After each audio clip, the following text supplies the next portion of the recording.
Imagine this. You send a message to someone important, and then you watch the screen. You wait. 5 minutes go by. Then 20, then an hour. Nothing. Your chest tightens up. Your thoughts start racing. Did I say something wrong? Was I too pushy? Are they losing interest in me? This reaction might feel overly dramatic, but it's not. It's biological. And today, we're going to talk about why the fear of rejection is wired so deeply into your brain. For most of human history, we evolved in tribes. Being part of a group was everything. It meant protection, it meant food, and it meant support. If you were excluded or cast out, your chances of survival dropped to almost zero. So, our brains adapted to see social connection as a life or death matter. Modern neuroscience actually shows us that social rejection activates the exact same region of the brain that processes physical pain. It's a part called the anterior cingulate cortex. This means your brain literally treats rejection like a physical injury. That's why it feels so sharp, so immediate, and so incredibly real. Your nervous system can't tell the difference between a tribe abandoning you in the wilderness and someone not replying to your text message. It just detects a threat to your connection, and it sounds the alarm. It sees being left unseen as a potential survival crisis. That's not you being dramatic. That's your ancient survival programming kicking in. So what's happening inside your body when you feel that sting of rejection? It's all about chemistry. Rejection throws 3 key hormones completely out of whack. Cortisol, your stress hormone. Dopamine, which manages reward and expectation. And oxytocin, the bonding hormone. When a connection you value feels threatened, your dopamine levels plummet. You were expecting a positive interaction, a reward, but you didn't get it.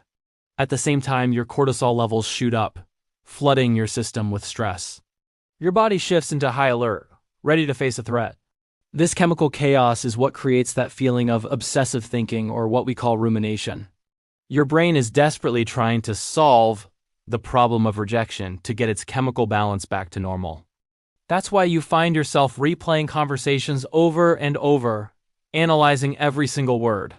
You're not just being insecure. Your brain is on a neurochemical mission to figure out what went wrong so it can fix the connection and restore that feeling of safety and reward. It's a biological puzzle your mind feels compelled to solve.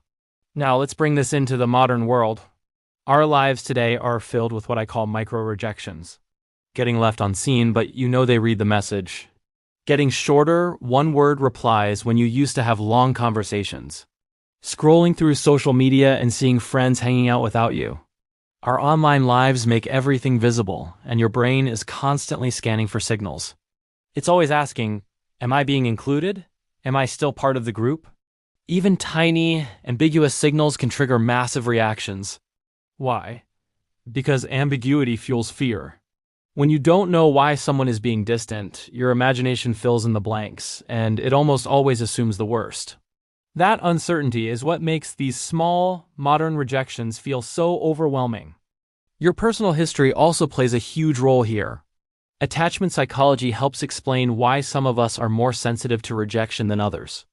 If your early childhood connections with caregivers were inconsistent, unpredictable, or conditional, your nervous system learned to be on high alert for signs of abandonment. You became hypervigilant, always scanning for the next sign that connection might be taken away. So you're not just fearing rejection in the moment, you're anticipating it based on your past. And living in a state of constant anticipation is absolutely exhausting. So why does rejection feel like such a personal attack? Because it threatens our very identity. For our brains, belonging equals value. It's a simple, primal equation. When someone withdraws from you, your mind doesn't logically think, oh, their needs or circumstances must have changed. Instead, it jumps to a much more painful conclusion. I wasn't good enough. We fall into self-blame because, in a strange way, it feels more controllable than uncertainty. If it's my fault, maybe I can fix it. If it's just random, then I'm powerless. So the brain chooses the pain of self-blame over the terror of uncertainty.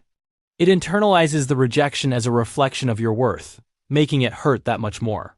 You've probably heard the advice, just stop caring what other people think, but it's not that simple.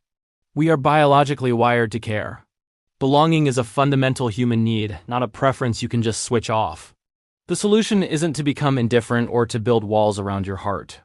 The real solution is to create a separation in your mind. You have to teach your brain that rejection is not the same as your identity. Compatibility with one person does not determine your worth as a human being. The loss of a connection does not mean you are inadequate.